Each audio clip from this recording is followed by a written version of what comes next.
Hola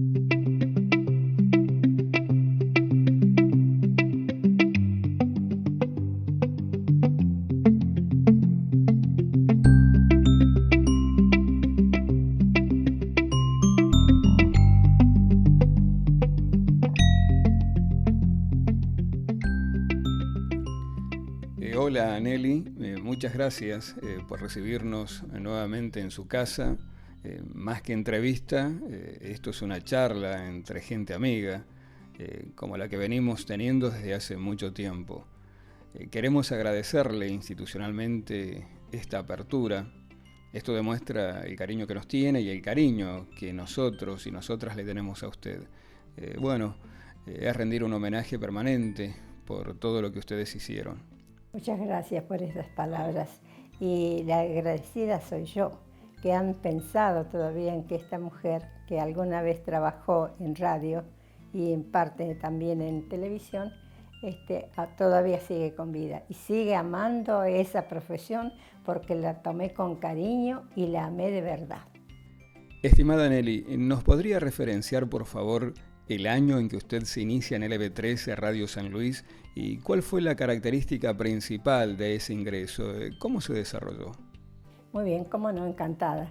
Hacía poco tiempo que había dejado la escuela secundaria con el título de maestra normal nacional, egresada de la Paula Domínguez de Bazán.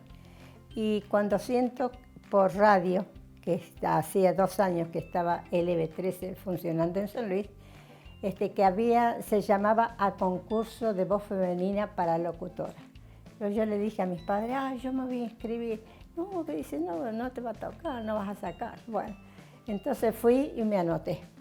Me tomaron los datos y ya le comunicaremos lo que va a seguir. Me dijeron que eran 20 chicas que se habían inscrito y le iban tomando los datos que necesitaban para el cargo. Con el tiempo pues fueron pasando los días y entonces íbamos quedando menos, hasta que quedamos 3 y 4.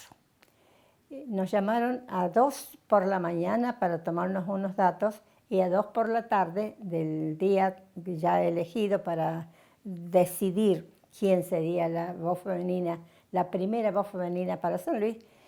Y entonces a mí me llamaron para la tarde, a las 18 horas. Fui a las 18 y me dice, me tomaron unos datos que necesitaban ellos, que sabrían para qué era, y me dijeron, venga mañana a las 11 de la mañana. Me retiré y le dije a la compañera que había quedado que fuera también, y dice, a mí me llamaron a las 10, ¿qué ir a hacerlas? No vamos a entrar. Bueno, yo llegué a las 11 y ya no la encontré a mi amiga, que era una chica Sanela. Entonces me dice, usted ha sido elegida por los datos que se han tomado. Así que a partir de mañana, venga que se le van a tomar todos los datos, véngase a las 8:30 de la mañana. Al otro día fui y yo me fui volando a mi casa, a mis padres, a contarles que no tenía trabajo, porque hacía 2 años que me había egresado, pero estaba estudiando también otra carrera. Porque además de maestra normal nacional, me inscribí para maestra de jardines de infantes, la educación preescolar. Entonces llegué y me dice, su cargo va a ser 1:30 en la mañana y 1:30 en la tarde. De 11 a 12:30 en la mañana va a desempeñarse en el micrófono y en la tarde de 18:30 a 20. Regio. Y comencé a trabajar. El señor Yankelevich estaba acá en San Luis, visitaba seguido a la LB13 porque él también andaba buscando locutoras para su LB13, el Radio Belgrano. Entonces me dice, me hace pasar un aviso y le dice, me llama y me dice, esta es una voz vendedora. Dice, me gustaría llevarla a Radio Belgrano. Dice, va a estar muy bien paga, allá le buscaríamos la ubicación. Yo tenía familia en Buenos Aires. Entonces le digo, no sé si me dejen ir mis padres. Pero no, mis padres me dijeron, vos sos la dueña de tu futuro y la que tienes que elegir sos vos. No sé si vos sabrás elegir. No, yo a San Luis no lo dejo. Yo a San Luis lo quiero y lo que se me da hasta que viva con el corazón verdadero. No lo siento, que San Luis es parte de mi hogar. Bueno, entonces ya quedé ingresada en LB13 Radio San Luis en 1945. Ese fue el ingreso a LB13 Radio San Luis. Se llamaba LB13 Radio San Luis, nada más, no tenía nombre. ¿Cómo fue la relación entre LB13 Radio San Luis y LR3 Radio Belgrano? Fue muy cordial, porque llamaban siempre a los locutores para darles órdenes. Para ellos también pasaban publicidad de Buenos Aires en Radio San Luis. Entonces los anunciantes de Buenos Aires creo que se quejarían o no de los locutores de San Luis. Bueno, fue muy cordial, muy atenta, y la compañía nuestra en San Luis, de los locutores que había, era muy amena, muy de familia, y nos ayudábamos unos a los otros. Cuando usted ingresa a LB13 Radio San Luis en 1945, ¿con qué panorama se encontró? ¿Cómo era esa radio? Era una radio muy distinta a la actual, a los años que han pasado también. Y lo tomábamos con tanto respeto, porque sabíamos que nuestras voces entraban a los hogares y teníamos que entrar con respeto al hogar, porque era un tiempo en que había tanto culto por la amistad también, y no había motivos ni para pronunciar una mala palabra. Tan es así que cuando estábamos en el micrófono, que había un control en el correo, una sonrisa o fuera de lugar o una palabra o un silencio, ya nos llamaban por teléfono para darnos órdenes de tal cosa. Un desasiego que a nosotros nos molestaba, pero teníamos que estar completamente dedicada a nuestra misión. ¿Quién funda LB13 Radio San Luis? El señor Ovidio Di Genaro, que es puntano, era puntano, que no sé si ha fallecido ya. Vivía en la calle Rivadavia, a 2 cuadras de LB13, que era en calle Bolívar 812, no me puedo olvidar del domicilio que tenía entonces LB13, y en calle Rivadavia, doblando, vivía el señor Ovidio Di Genaro. Ahí había una doble vinculación entre Ovidio Di Genaro y Jaime Yankelevich. ¿Cómo era esa situación? Había una comunicación, había contratos entre ellos posiblemente, porque es el que le anunciaba, San Luis anunciaba a Radio Belgrano porque dependía de ella, de LB13, de LR3, Radio Belgrano de Buenos Aires. Así que posiblemente habría un pacto, una comunicación de estar unidos y depender de Radio Belgrano, porque tiempo después, yo antes de retirarme, antes de casarme, me retiré de LB13 y ya pertenecíamos a Radio El Mundo.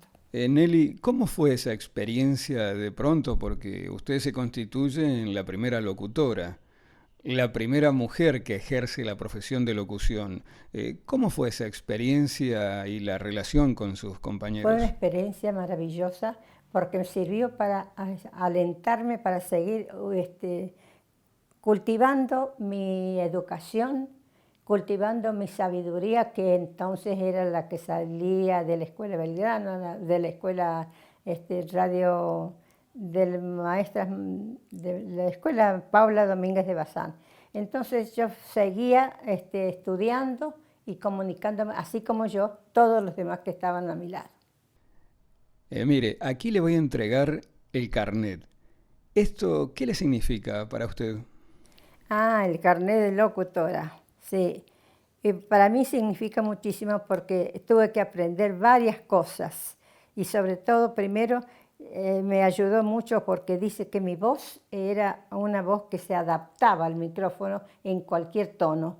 Entonces tuve que estudiar varias cosas y ir a rendir a Buenos Aires para que la sociedad, o sea, SAL, Sociedad Argentina de Locutores, me otorgara el carnet de locutora, que es este. Fue en 1948, varios años después que estaba yo en LB13, 3 años después. ¿Qué tipo de programas desarrolló usted en la década del 40?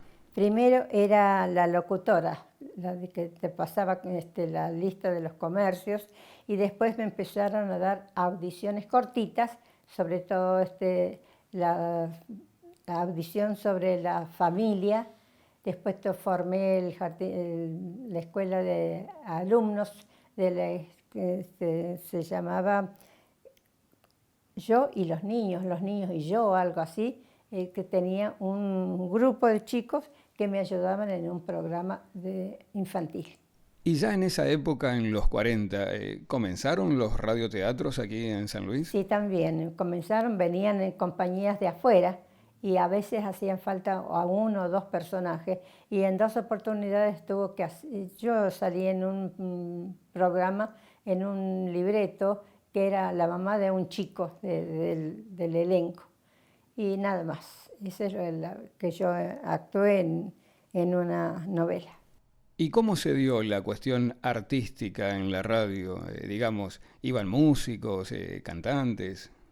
Había muchos músicos en aquella época. No me olvido que en la parte del piano, que se llama el pianista, muy buena persona, Néstor Felipe Quiroga, recuerdo, era el pianista. Estaba el violinista, que era un señor ya de cierta edad.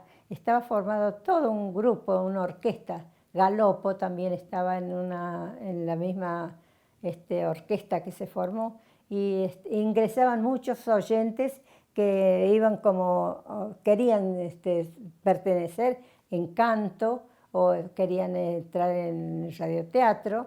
No, tuvo mucho interés la gente en LB13 Radio San Luis.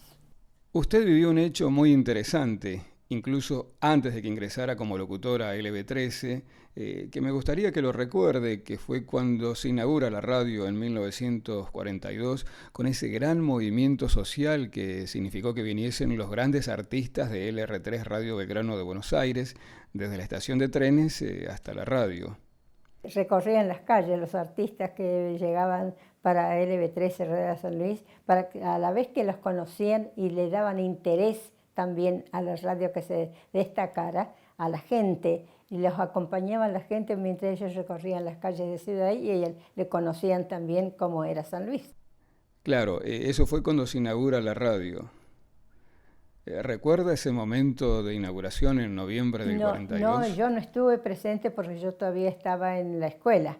Yo me recibí en el 43. Entonces yo estaba en cuarto o tercer año. Yo no acompañaba en esos momentos, pero lo sentía. Cuando llegaba a mi casa y almorzaba, yo escuchaba todo lo que había ocurrido durante la mañana con los nuevos artistas que se plegaban a LB13. ¿Recuerda cómo identificaba a LB13 Radio San Luis en aquella época como locutora? Sí. ¿Cómo era? Buenos días, señoras y señores. Es la voz de LB13 Radio San Luis, la emisora puntana que llega a sus hogares. Más o menos así seguía ahí, conversaba, y yo quería ser amiga de todo el pueblo de San Luis, y lo conseguí, porque me querían, no sé si era por mi voz o por la forma en que me expresaba, que yo quería llegar al hogar a sentirme compañía de ellos. Y LB13 lo fue, compañía de todo San Luis. ¿Qué seudónimo utilizó usted y cómo se dio esa relación con la audiencia y su seudónimo? El señor director, que en esa época era de Bahía Blanca, no recuerdo en este momento su nombre completo, me dice, ¿va a actuar con su nombre o debe llevar un seudónimo? Me gustaría llevar un seudónimo. ¿Y cuál? No sé, él me lo eligió. Me dijo, usted se va a llamar en el micrófono Norma Alba. Y Norma Alba se hizo muy popular, todo el mundo lo quería. Muchas madres me decían, ay, por usted le puse el nombre de Norma a mi hija. Así era el estilo, bueno, porque me quería nada más. Y yo quería a todo San Luis, como lo sigo queriendo ahora, o posiblemente más. Porque ya he vivido y lo he comprendido y lo quiero a San Luis y lo quiero siempre primero en todo momento. Hay otro dato interesante. histórico, si usted quiere, que es cuando usted ingresa como la primera locutora, la primera mujer frente al micrófono, pero también se registra la presencia de la primera mujer operadora de radio. También, sí. Pero después de, además de locutora, que tenía mi horario de la mañana, de 11 a 12 y media, me, me buscaban para cobradora. Fui para cobrar porque había poco personal administrativo. Entonces, en una media hora ya llegaban los que tenían que cobrar, los que tenían que pagar, y yo los atendía. Dejaba el micrófono y los atendía. Después de ser locutora, cobradora, me iba ascendiendo. Fui a pasar a ser locutora y administradora, porque iba quedando el espacio, iban creando cargos también en el EB13. Y los directores que se iban también necesitaban reemplazo. Y después fui directora, administradora, se fueron eso, y directora, mi locutora y directora. Volviendo a ese último cargo, le voy a acercar su carnet que la designa como directora de LB13 Radio San Luis. ¿Qué le genera este carnet? Me lo otorgó Radio Belgrano. El señor, el presidente allá, porque teníamos reuniones, los directores de radio, todos los meses teníamos reuniones de todo el país en distintos lugares para darnos instrucciones a cómo debía seguir la radio, qué defectos tenía, cómo tenía que corregirse, todo. Entonces, los directores nos empezaron a entregar el carnet, y este es el carnet que me tocó a mí de LB3, de Radio Belgrano, LR3 Radio Belgrano. Y no me olvido. Qué tiempo, ¿cierto? Y bueno, era la mujer triunfadora en ese momento porque todos los días trataba de ser mejor que ayer. Cuando se hace cargo de la dirección, ¿qué le significó para su experiencia profesional ese cargo? Como directora fue en octubre de 1952. Y hasta que yo me casé en el 55 estuve como directora y después ya renuncié porque ya me estaban llamando de las escuelas porque ya tenía cargos como maestra jardinera, entonces renuncié para dedicarme también un poco más a mi hogar y me nombraron maestra en sección de la Escuela para Niños del Jardín de Infantes número 1, maestras Lucio Lucero. Retomo esto de la parte de la mujer en la operación técnica, porque su hermana fue la primera operadora de radio y me parece que es un hecho muy interesante. ¿Cómo se enteró usted? Yo no lo he dicho. ¿Cómo se enteró? Bueno, porque hacía falta más personal y mi hermana, mayor que yo, María Concepción Álvarez, ingresó, pedí por supuesto a la venia de Radio Belgrano y tuve que nombrar un secretario mío que fue mi cuñado mayor y mi hermana que fue operadora. ¿Fue la primera operadora? La primera operadora mujer, porque había operadores de chicos, había varios varones, pero mujer y hacía falta también más personal y ingresó mi hermana como operadora. En una radio que desde el principio fue muy configurada por el hombre, su cargo de directora de una radio, ¿se constituye en el primer hecho, en el primer antecedente? De verdad, porque en el país no había mujeres directoras de radio. Después hubo una en Tucumán, pero con mucho tiempo posterior me enteré. Yo todavía no me había salido de LB13. Me enteré que me puse en comunicación y nos felicitamos las dos, con una en Tucumán que me la presentó un exdirector de LB13. ¿Qué recuerdo así fuerte le ha quedado hasta el día de hoy de su paso por la radio? El recuerdo fuerte que lo sigo manteniendo y lo sigo recordando siempre es la diferencia que hubo entre LB13 de la época 1943 al 50 y algo, con el actual radio. No es que yo quiera decirle que fueron peores ni mejores, pero el clima, el ambiente en la misma ciudad de San Luis era distinto. Y era una cosa tan importante LB13, Radio San Luis cuando no tenía el nombre todavía, y ahora hay mucha risa, mucho poco respeto, me da la impresión. Perdónenme los locutores, las personas que están al cargo y las personas que hablan por el micrófono.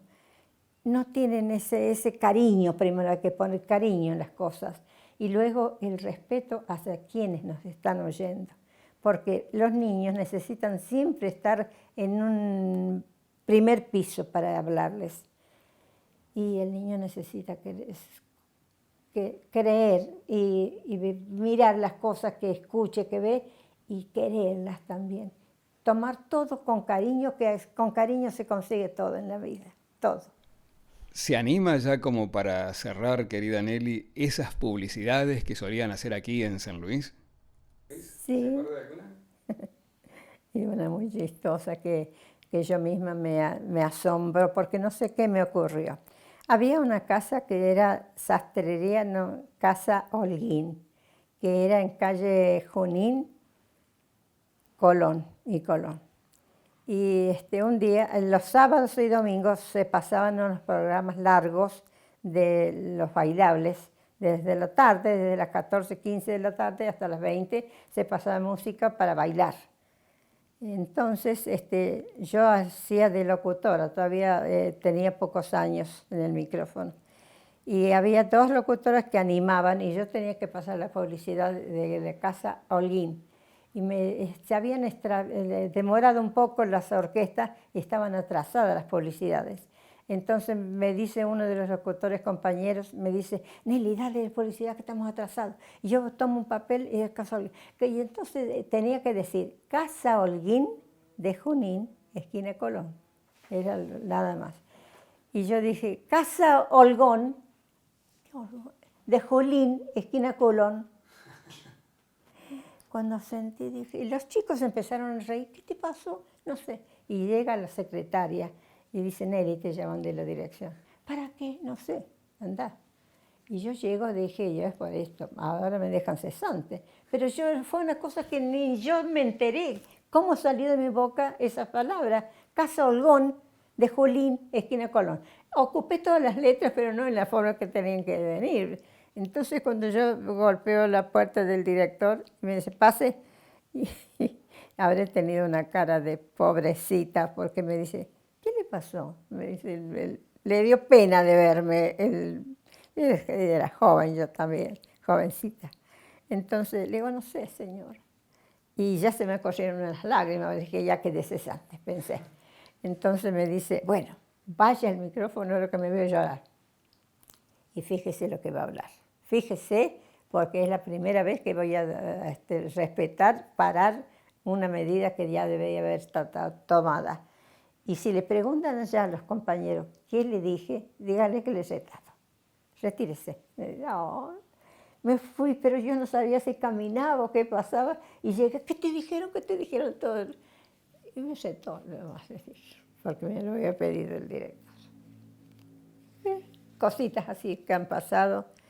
Y yo no recuerdo que el señor Yankelevich, que cada vez que volvía él, por cada 2 o 3 meses a LB13, él pensaba que yo me arrepentiría y que aceptaría el ofrecimiento que me había hecho de irme a Radio Belgrano. Me dice, ¿cómo van las cosas? Y no va para Buenos Aires. No, nunca me quise ir. Porque él me consiguió que leyera un aviso, me lo manda con un empleado al micrófono, ellos estaban en la sala de control, el director y el señor Yankelevich, y me dice, y la frase era, las sonrisas más bellas son sonrisas, y daba la publicidad, colgate. Entonces, cuando viene, dice, esa es la voz vendedora que yo ando buscando. Dice, ¿se va? No, señor, no. Me quedo a vender en San Luis, ¿no? Bueno, Esa es la vida de esta locutora que todavía sigue sintiendo el micrófono como un amigo, porque el micrófono para mí fue un compañero de trabajo. Muchas gracias, señores, por haberme venido a traer este momento de recuerdo. Recuerdo para mí muy importante, que a mis 94 años lo sigo queriendo. Nada más. Gracias, Nelly. Muchas gracias. A ustedes, muchas gracias a ustedes y gracias a quienes la van a seguir viendo alguna vez a este espacio.